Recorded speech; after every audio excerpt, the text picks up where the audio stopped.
Welcome to Soundbreaker. In today's episode, we're talking to Tony Van Veen. And did I pronounce it right? Yes, you did. Okay, I don't want to make any mistakes. Who is a CEO at DIY Media Group. Thanks for joining us today. And for our listeners who might not be familiar with you, if they lived under a rock for and they haven't known you, could you please introduce yourself and tell us a bit about yourself before we really dive into it? I know it's going to be an interesting, inspiring, and extremely informative interview. Thanks for having me, Bob. My pleasure. It's a real pleasure. I imagine none of your listeners probably have heard of DIY Media Group, but they may be familiar with the companies that fall under the DIY Media umbrella. On the music side, I run Disc Makers, which is the largest physical media manufacturer for independent artists and for labels, CDs, DVDs, vinyl records, USBs. And then we also have a company called BookBaby that does book printing, book publishing, and distribution for independent authors. We just launched 2 months ago another book printing company called On Press Book Printing. And if I may say, I'm a bit of a unicorn. Disc Makers is basically the only company that I've ever worked at. I don't know too many people who've had a career of, 30 plus years who've only worked at one company. I grew up in Aruba, in the Caribbean. I came to the US to go to college. I started playing punk rock drums, when I was in college in Philly, writing our own songs, recording, getting records pressed, booking our own tours. And I loved it so much that I decided I want to work in the record business. And so right out of college, I started at Disc Makers. And at the time, it was a small regional vinyl pressing plant back in 1987 when I started. And I worked with the owner, a gentleman by the name of Morris Ballon, to grow the business. And over the decade, we've migrated through 5 generations of technology, right? Vinyl, cassette, CD, download, streaming. We grew the company, sold it to private equity a couple of times over. I negotiated the deal in 2008 to acquire CD Baby, and we ran that until we sold it to Downtown Music Holdings in 2019. And then my exec team and I here at Disc Makers, we bought back the physical manufacturing, we bought back the book business, and we're running that to this day.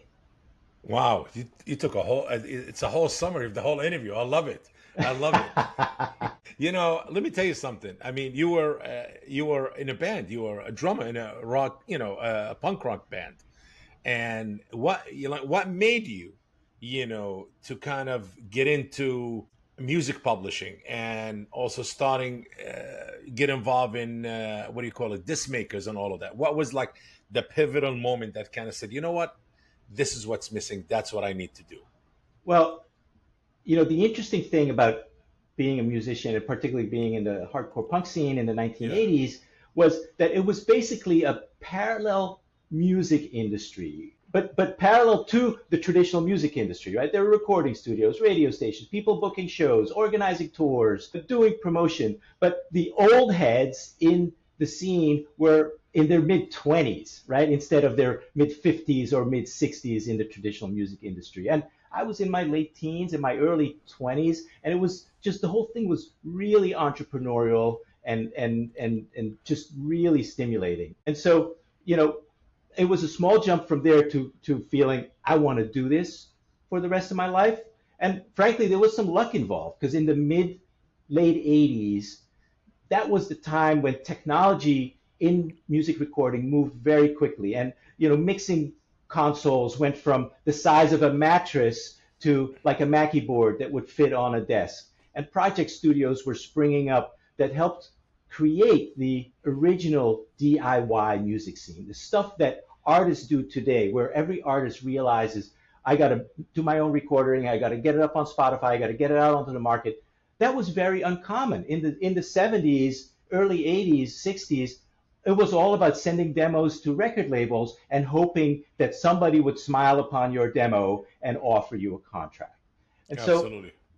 so I was in early as a punk rock kid doing my own thing. So what I learned there in punk rock, I went to Disc Makers and I applied it there. I knew what the artists wanted. They wanted to be free from having to pitch labels and get rejected. And they wanted to control their own destiny. They wanted to get their own music out into the marketplace, to have a product to sell. So we took that And we figured out a way to make it easy for artists to do that, to buy a package, let's say 1,000 records for $3,000 at the time, that included everything they needed: mastering and plating and jackets and labels and pressing. And so any independent artist would find it easy to buy. And as we grew, we learned how to market to artists. And over time, we migrated with the technology to different formats. And eventually that rolled into the digital distribution side as well with CD Baby. Yeah, I mean, you were like a gift sent from heaven for artists. I remember I lived in New York. I had a record label. I remember when disc makers literally shifted from just being a manufacturer to focus on artists, and because nobody else was doing it, so you pretty much started the trend of DIY. What do you call it? Trend, or Yeah. that kind of whole revolution where artists were, hey, do it yourself. You don't need nobody. You could manufacture it, you could send it, you could distribute it, you could do the whole thing. Sure, then became the digital platforms that DIY platforms, DIY platforms. Yeah. No, you're exactly right, and I'm proud that we were one of the companies. There were a number of companies around, most of which I don't think any of which are around anymore today, but we were one of the early companies that helped enable artists to do it themselves I remember the and booklet. control You it. guys used to mail We out the had a booklet. we had a Was it catalog. weekly or monthly? Was it weekly or monthly then? We would mail it probably every month and or upon request. We had a catalog. Yes, Look, I this used to was get it. we go back so far. This was pre-internet, if you could believe Yes. that there was a pre-internet time. Yes, yes, absolutely. I like that. I mean, you were involved in something you really revolutionized and gave empowering artists, give the power. And as you said, controlling their destiny with their own hand. Like, okay, now I control everything. I mail it, I get it, I manufacture it. I'm able to market it, I'm able to distribute it. Absolutely. And I'm able to make the money from it and keep it, Yeah. Yes, yes, that was or the or biggest thing. spend it, whatever you want. Yes, yes. Tony, you've seen all shifts of eras that you've been through in technology, from physical to digital. You've been involved in various formats, from vinyl to streaming. And how did you navigate the technological shifts? And you staying relevant in the market because you've been through the whole scene so far, and now you're experiencing AI. We'll get into that. Well, the key really was being technology agnostic. We were not ever trying to be the last man standing in record pressing or in CD manufacturing. We didn't even see ourselves necessarily as a pressing plant. We saw ourselves as a company that enabled artists to get their music out into the marketplace. And so when and as the technology changed from vinyl to cassette to CD, we migrated right along. We're like, okay, the market is shifting. The artists are going to need this.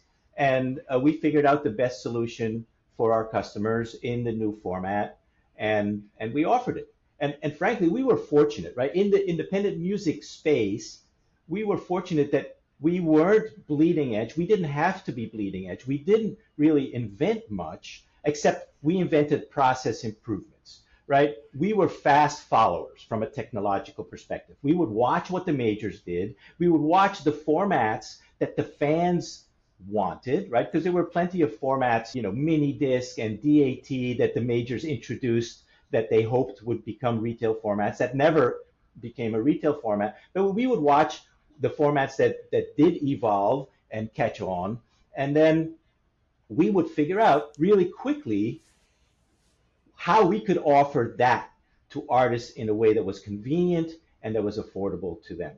So it's a matter of knowing your customer, knowing their needs, watching what's happening in the market, and then offering your customers what they need in a way that offers them great value. Interesting. Tony, just curious, you went ahead and you acquired CD Baby, and obviously was to you as a shift from from physical to digital distribution market. How come you said, hey, you know what? Why would I buy it? Why don't I take what I have? I have the database, I have the artist, I have the clientele, I have the brand. Why don't I just build my own CD Baby? What made you acquire that company? Obviously, it was a smart thing to do because later you end up, selling it to downtown.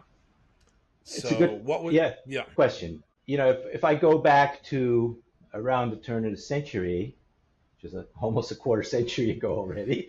I talked about being technology neutral, right? And all of a sudden in 1999, a little company called Napster came on the scene. And all of a Correct. sudden, we were living up to Napster. We were living squarely, all of us, in a physical media world, right? Yes, And correct. all of a sudden, poof, you don't need physical anymore to listen to music, to listen to sound.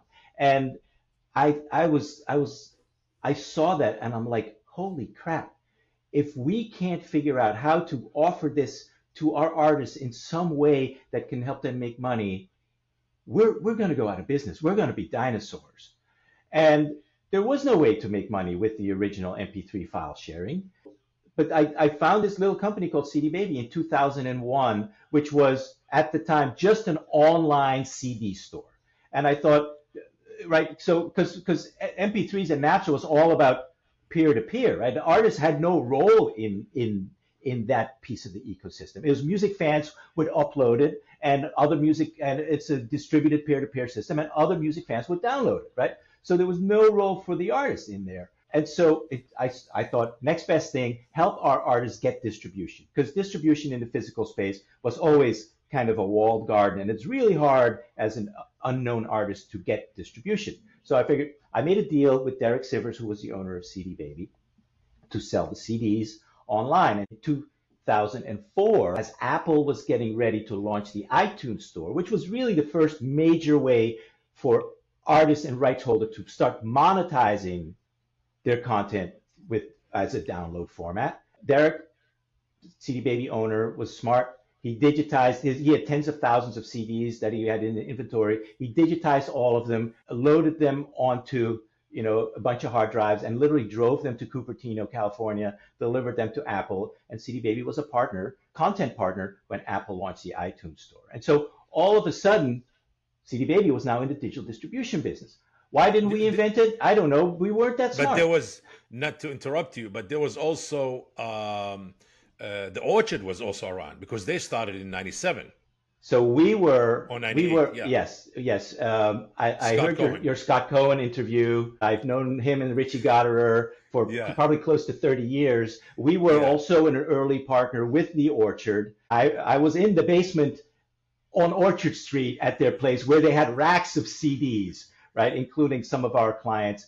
But yeah. over time, somehow our partnership with CD Baby kind of evolved and grew more Yes, than with the Orchard. But yes, I still know them, pretty well. yeah. And so what happened on the disc maker side in 2006? Morris Ballin, the owner, was getting in his upper 60s, and he was like a typical, or not atypical, entrepreneur, where he was somewhat wealthy but cash poor, right? His wealth was the fact that he owned a business. And so he decided he wanted to take some cash, some chips off the table, and so he sold it to private equity. And all of a sudden now I became the president of the company. We're in the PE world, and the PE guys came to me and they whispered in my ear, basically, Tony, listen, you've been really good growing this thing organically, but we'll help you. If there's any companies you want to buy, we'll help you with financing and to make the deal work. And so I thought, okay, two companies, right? iTunes or CD Baby. And we couldn't afford to buy Apple. That's what I was gonna say. And so, but this was 2007. I had a 6, 7 year relationship with Derek Sivers, and I thought, CD Baby, I'm interested in making a deal. It's perfect for us to continue our ability to be technology agnostic and offer the artist the next generation, right? This was before streaming, but to go from CD to download, and for us to offer value in that process. And so I was able to make a deal with Derek Sivers in 2008, August of 2008. Just as Lehman Brothers was slipping into bankruptcy, we took on a bunch of debt and made the CD Baby process happen. And I worked really hard. I had a great team at CD Baby. I brought in Tracy Maddox, who you've interviewed before. Amazing guy. Kevin Bruner, was the VP of marketing. A bunch of other really, really good folks. And I was based in Philadelphia. CD Baby was in Portland, Oregon. I would fly, cross country once a quarter in the early days, much less later on. And they did all the heavy lifting. to really kind of turn things around for CD Baby and really kind of, I think, improve the services there, improve the value added. We introduced YouTube monetization in addition to digital distribution and physical distribution. They got into publishing administration, so really kind of rounded out the services for CD Baby. And it was it was a lot of fun. It was a hard work, but it was a lot of fun to work with that team and rebuild CD Baby, into one of the most respected distribution brands out there. Absolutely inspiring and visionary story. Like amazing, really interesting. Yes, a lot of vision in it. Absolutely. What made you or motivated you to start Book Baby in 2011? How did that all come about? Sometimes opportunity comes and you're just kind of dressed up for it, right? Our business with CD Baby and with disc makers was focused on, the early 2000s, really very squarely on the long tail, on the DIY artist, the independent artist, the small independent label that wanted to get the word out. So we got really good at automating functions and delivering a high level of service at a very low cost to us, which allowed us to sell at a really competitive price, distribution for $39. And so 2009, I still remember it, Christmas time, everybody around me starts getting Amazon Kindle readers for Christmas. And I'm like, I was going to say that, but yeah. Yes. Now books are going the way of CDs, right? And so we looked at that and said, we are in this business. We are in the business of ingesting content created by independents. We are good at managing a large base of independent content creators. We format the content into whatever file formats the retailers want. We deliver the content, it sells, we ingest sales reports, we ingest the cash, and we pay the rights holder. We do this for musicians. This is going to be a market for authors, and we're already dressed up largely to be successful. We just have to build a name in the book space. So that's what we did. We started Book Baby, CD Baby, Book Baby, right? We started that as an ebook platform. We executed really quickly. We rolled out. We were a launch partner with Apple when they launched iBooks and the iPad. And so from there, a couple of months later, we're doing ebooks for authors, and authors start asking, "Hey, can you guys print us some books?" And we're like, "Sure." And we're like, "Okay, how are we going to do that now?" And we start by outsourcing book printing. We were a printer, right? We were printing CD covers and DVD covers, but printing a book is a whole different animal, right? It's different equipment. And so we started by outsourcing it. And when the volume had gotten big enough, we invested in acquiring all the equipment required to, print and bind and ship the books. I mean, today for Book Baby, physical is, even though we do ebooks, we do audio books, and we do physical books, the physical drives 75-80% of the revenues. It's really, in the book space, physical is still the major driver. And just for our listeners and viewers, Book Baby is separate from CD Baby. It's not part of the Downtown Media conglomerate. Yes, thank you. Okay. Thank you. The lawyers appreciate that comment. Great. Been through it again. Similar question, but through the whole physical thing, and notably, physical is making a comeback. Vinyl especially, and with digital publishing on the rise, obviously. What keeps physical media going strong at a today digital frenzy / AI frenzy? The vinyl story is the most improbable technology story maybe in the history of technology, right? How a 60, 70-year-old technology that was basically defunct 15 years ago all of a sudden comes roaring back like a phoenix and is like the next cool thing. My son lives in Brooklyn. A couple of years ago, he was, apartment shopping, and my wife and I were visiting. We're like, yeah, we'll go check out. We'll be curious. We'll go check out some apartments. Every single apartment had a turntable and a record collection. So what made that come back? I feel, ironically, in a word, streaming did, right? I feel almost like the pendulum of technology had swung so far towards digital that there was some kind of level of kind of pushback to that. We're too digital. We're too much on the small screen, and some desire to return to something that was more organic, right? Hmm. And so the experience of vinyl, it's a whole ritual. Check out the record jacket, slide the record out, put it on the turntable, carefully drop the stylus, right? Feel it in the It's mix. a Yes. ritual, right? Yes. We don't need vinyl to listen to music. So I have a vinyl collection, I have a CD collection. Listen, 99% of the music I listen to is streamed. But Yes. still, for artists, another thing that contributed was the economics of streaming are quite unfavorable to emerging artists specifically, right? If you're Drake, it's great. Every listen gets you 3/10 of a penny. But if you're an unknown artist, then that 3/10 of a penny, right, for the profit that you can make, $8 or $9 profit from selling one CD at a concert, you would need 3,000 streams.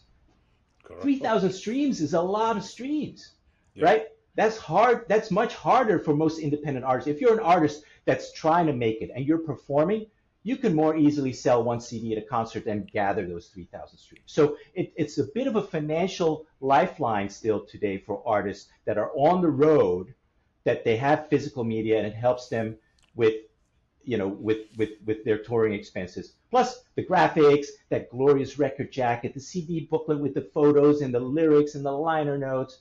You don't get that. I'm amazed that nobody has really built a great solution for graphics and liner notes with streaming and with digital. What do you And mean? Explain it, please. I mean I mean Spotify has streaming lyrics right now, but and I just don't think it's nobody's invented.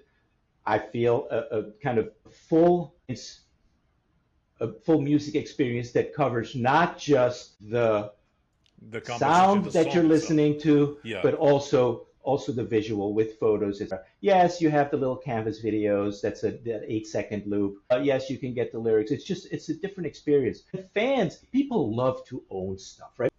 For better or for worse, we live in a consumer society, and Yes. fans love to show their fandom with the Hmm. products they own. When I go into my son's apartment, he has a little rack with 4 record jackets that's up on his wall. When his friends come in, it's like he's saying, "Listen, this is part of who I am, right? This is what I like. This is part of who I am." And so for fans, the owning a piece of the permanence of owning something and the ability to support the artist that they love, all of these things keep squarely. Now, we're not talking about streaming, right? 85% of music industry revenues come from streaming, but still 15% of music industry revenues come from the sale of physical Physical goods. media, Yes. and it's Media. still, billions and billions of dollars. You mentioned something. You said something with the experience. Fans or music lovers or people who love to listen, they like the experience and they miss that because digital or just having a cell phone with an ear pod and just listening to music is not enough experience for them. Now, is the future kind of technology of us consuming content, whether it's visual content or audio content, is it gonna be pivoting that way where it'll be a new way of technology that will let us be part of that experience? Let the younger people, the fans, the people who really consume a lot of the music, the TikTokers, the people who love TikTok and like that kind of different experience with the short format, kind of we going into a new technology, a new era of consuming content will be being part of that experience. So the fans, the listeners, being involved in that music video, involved in that movie, be part of it. Kind of technology will allow us to do that. Well, clearly we are seeing a lot of the creation of sorts shifting to the music fan, right? I mean, TikTok, it's the fans that listen to these songs, these snippets, and create their content, their dances around it, and are driving popularity, Yes, which is driving ultimately drive streams and drive sales, right? And correct. you hear about these interesting phenomena because TikTok is so much short form video where only a couple of sentences of a chorus or something get known. Where these artists are talking about these artists that blow up on TikTok are talking about I'm having this concert and it's relatively quiet except during this chorus of this one song, like everybody erupts, right? Because that's all that the fans know. But the fans are becoming more and more, participatory. There's no doubt about that. Music technology, if there's one thing we know about music technology and technology in general, it is evolving. It will continue to evolve. It will always evolve. And whether that's, with channels like TikTok or with augmented reality or virtual reality and the opportunities that come around with that, and that's still really, it's very early on in the technology there. It's going to change. We can't foresee, I can't foresee where it's going to go or where it's going to come from. Nobody knows. Although I think all of us can foresee, AI is going to play a role, and it's going to play a significant role in how music is created and presented. And I think the gaming world is going to be something part of it because they're one of the original creators of that metaverse, Roblox and others, where you can be part of that experience also as you playing and you interacting with others. 100%. And you've seen so many big artists, Travis Scott, Diplo, now Metallica, right, playing big roles uh, in the gaming side of things. Tony, your experience of acquiring Disc Maker back, or Makers, excuse me, Disc Makers back, and having, Book Baby kind of shaped your approach in business and leadership. If you could tell us about that. Well, um, it's kind of funny. I've told my friends, right? My company was bought and sold 3 times, and Mm, I still have my job. I still have the same job. For me, my philosophy, or my approach to business and leadership is, we were owned by private equity from 2012 by two subsequent groups to 2006 to 2019. First company owned us 7 years. The other company owned us 6 years. And part of the secret was that when we were majority owned by private equity, my exec team and I always ran the company like we owned it, right? We worked hard to grow it. When things were bad, we made the tough decisions needed to stay afloat. We had mm, our first PE group after they sold us. They told us, Tony, it's interesting.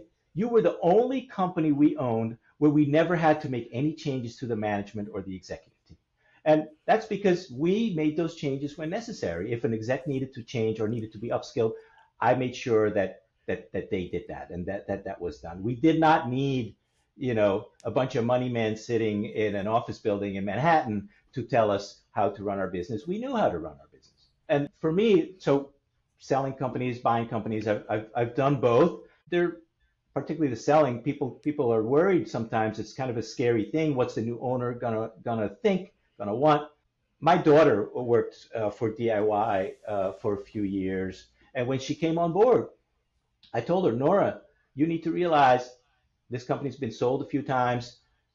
I still have my job. If the company is sold again, which may or may not happen, it's not something to be afraid of, right? If you work here and you kick butt and you perform, whoever the owner is will want to keep you. So my approach, offer value to the market, to the clients, offer value to the shareholders, make the tough decisions when you need to, and work hard to grow revenues and profits. great advice. Great advice. Can you share a difficult moment of business that you really heard or struggles that you went through, and how did you overcome it? I know we need a whole show for it. You've been through it all. I've 30 plus years. I've been through a couple. Yes. But I mean, just a recent example, and I've heard a few of your other interviews, right? We talk about the pandemic. Look, the pandemic was a Yeah. major crisis in each one of our lives, Yeah. right? And so the pandemic was extremely disruptive for us. Our product, CDs and vinyl, are used by artists mostly to sell at concerts. Hmm. And when COVID shut down all the venues in late March of 2020, our sales literally overnight dropped by 70%. And, I had 300 people here working at the company. And so we were literally at risk of going out of business practically overnight, or I would have had to, lay off 2/3 of my staff.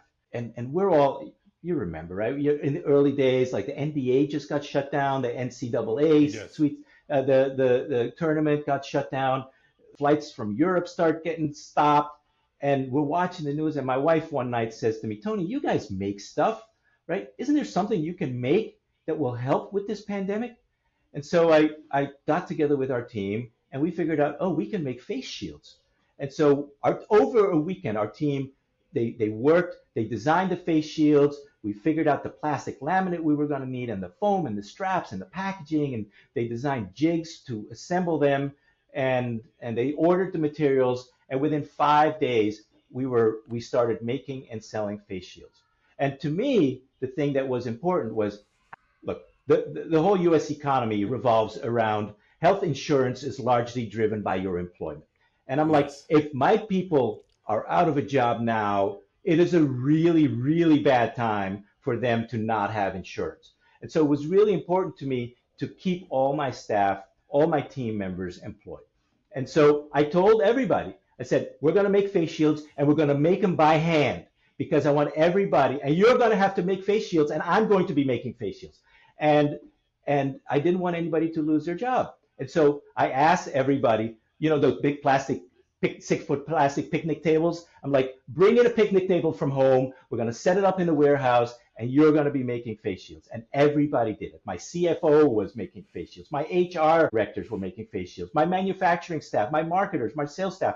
I had a small core crew that kept running the disc and the book business, and everybody else rotated through the face shield manufacturing. And within over a period of 3, 4, 5 months, we made and sold 1 million face shields. And I wish I could say we made a profit, but it paid for itself. I kept everybody employed, and as the business gradually came back, we were shifting back. The demand for face shield declined, and we shifted back to our core businesses of making CDs, making vinyl records, printing and publishing books. What an amazing story, and it's definitely taken something negative, turn it to positive, and going forward with it. Absolutely amazing, definitely. I And look, the mean, credit is the credit's to my wife who sparked me to do something, and the credit is to my team who made this all happen. Right? They were out there blocking and tackling and talking to customers and yes, hospital systems. And, it was panic back in early 2020. Hospitals are mhm. calling us. We need 30,000 face shields because nobody knew how bad this whole thing was going to be. So I feel very fortunate to have a great team that made it happen, and hopefully to have made a little contribution to safety during those early days of the COVID pandemic. Well, you did, and you kept everybody's job, and everybody was working, and everybody was happy, and that's why you are the CEO because you know how to drive a great team, and that's what it's all about. It's about having the right team and invest in the team and caring about the team. That's what makes a CEO really stand out. It's all about the team. Amazing, Tony. Congrats, really, Thank you. really, and it's an honor to have you on the show today. Let's see. Let's talk about the elephant that everybody don't want to talk about, the AI. How did AI impact the why? Had an impact in the music industry, but in a wider range. Well, I mean, AI it's still early, it's still formative, right? To me, Correct. these are we live in really exciting times. I mean, just over my career and your career, the amount and the pace of technological change that I have Yes. been able to witness during my career. Like, I mentioned I graduated college in 1987. I was probably the last year of kids going through college who did not own a computer. All through college, I did not own a computer. My first computer was when I started at this maker, it was a Mac 512. And from there to today, where you can enter a prompt into a site like Suno, and literally seconds later, you have 4 song snippets that you can choose from that come with lyrics and fully fleshed out instrumentation in whatever genre you want. It's unbelievable, right? It's Yes. real, and it's really good.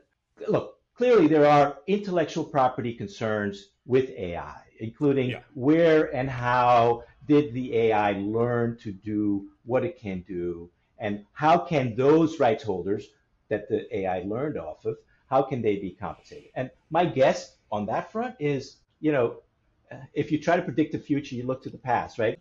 Probably a few AI companies may be sued out of existence, like happened with Napster. And the rights holders of the big content catalogs that were used by the big AI players to train their models, whether those are music catalogs or the New York Times and their articles.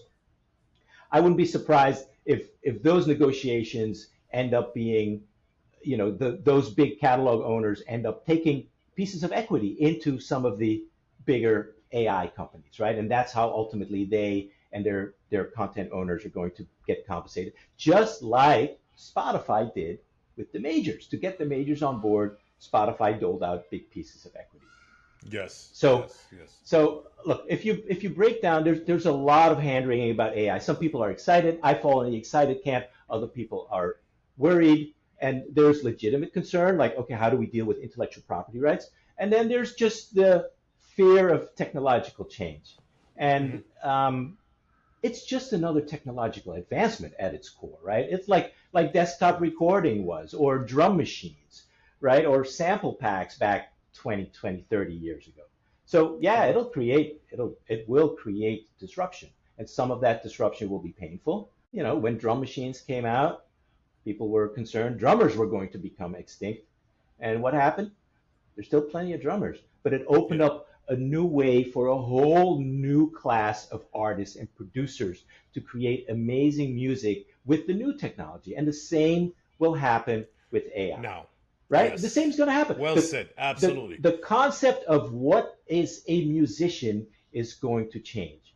There will be traditional guitarists and drummers and bass players. They will always be around. But tomorrow's musicians will also be today's kids who learn to write the best prompts. And Yes. and and and like with drum machines and with rap and hip hop, there will still be a chorus of people saying that's not music, right? But they will be wrong. It is still going to Amazing. be music. Tony, as a CEO of DIY Media Group, what is your priorities for the future for disc makers, book baby, and on press? Well, we are squarely in the space of helping artists monetize their music in significant ways. So for disc makers in the most immediate future, this is about continuing to make physical media more accessible and more affordable. But last year, we started printing our own record jackets in house to make the vinyl more affordable. We slashed our vinyl prices. Our orders for vinyl are up 7x year over year. We're doing seven Wow. times the amount of titles now that we were doing a year ago. It's Wow. absolutely incredible. And we're going to keep making our services more competitive. And then I'm looking at, okay, what is the digital equivalent of what's Yes. happening with physical? Right? A year ago, 2 years ago, 3 years ago, I thought NFTs really had a shot. Now NFTs, that was a collector's market that was, unrealistic to sustain. But I still feel that there, and again, I'm lucky. I don't have to invent it. I have to see what the market does so that I can end up figuring out how do I do this for independent artists. But I think there inevitably will be some application, some digital solution that some kind of corollary to what physical does today in the digital space. It may not be an NFT, or maybe something that lives on chain, or that has some kind of personalization. And we hope when that comes out that we can play a role there. And on the book space, we're just looking to continue to strengthen our publishing packages, more value in the marketing services we offer authors, better audiobook program. In fact, we're doing some interesting things with AI with audiobooks. We Mm. have an application that trains AI on the author's voice. The author reads a few paragraphs in their voice, and then we can auto narrate the audiobook through AI, but in the author's voice. So it's really interesting stuff. Amazing. Looking back at your career, what is the key lessons you picked up about being an entrepreneur and adapting constantly in shifting world in the world media that we live in and technology? Well, if for anybody still listening, it's probably pretty obvious. It's figure out what the market wants and offer it. Offer it better, offer it faster, offer it more affordably, offer better value, offer great value. Secondly, you have to, be aware of what's happening around you and adapt to shifts in the market and in technology. And I think the last one for me, perhaps a unique insight because of my current position and my longevity in my current position, is play the long game. Be patient. Like, we move really fast, and companies now, if you're a startup, you need to move fast and you need to pivot fast. But when you're a company that's in business, over the years, I have seen many competitors, potential competitors, some of which I saw as real threats, come and go. Right? We would look at them and go, "Whoa, this is a problem." But if you offer great value, if you adapt to the markets, if you take what your competitors are doing and figure out, can I do some of this and can I do it better? Longevity is really possible. Dismakers was founded in 1946. We're a 77-year-old startup. I see it, right? And I see that the long view that we take, not just focusing on the next quarter or the next funding round, but looking at what will 2027 look like. That's a competitive advantage for us, and that's allowed us to be around for this long. Interesting. Anything new that you're working on, or any of the companies that you're working on that's coming up soon that you'd like to talk about, mention, where people, viewers, listeners, fans could go to, artists could use that service, any of the platforms, anything new to look for that's going to be released in the next month or two, or this summer? Again, we are continuing to evolve our vinyl record program, coming out with some more affordable options for double LPs. Artists who record digitally, there's no time limit to how long your recording can be, right? So CDs hold 74 minutes of music. Albums routinely are 60 minutes long, but a vinyl record only holds 45 to 50 minutes. So artists who want to put that digital onto vinyl, sometimes they're stuck. They have to decide, am I going to cut songs out for my album, or am I going to do a double album? And so we're working on solutions to make double albums more affordable. We have this startup on-press book printing that I'm really excited about. That is for people who have companies, agencies who need amazing quality printed books. They don't need the distribution. They don't need the publishing necessarily. They just want high quality printed books. They're really excited, and that's an exciting opportunity. And then, of course, BookBaby is continuing to do well. I do, if there's any artists that listen to this, the Dismakers YouTube channel, every week I do a video between 3 and 7, 8, 9 minutes long with advice, suggestions for artists on how to be more successful, how to navigate streaming, how to do their marketing, how to do promotion. Some of it is motivational.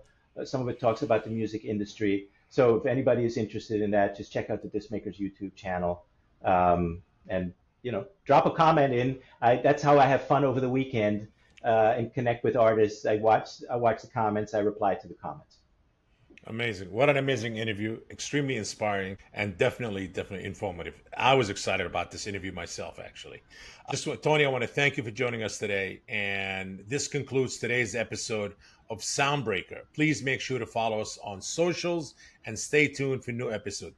Tony, thank you again for your time. It was definitely a pleasure having you today. And thank you. I really enjoyed it. My pleasure. If you enjoyed today's episode, make sure to share the Soundbreaker podcast. And if you are joining us on YouTube, please like this video and subscribe to the channel. Until next time.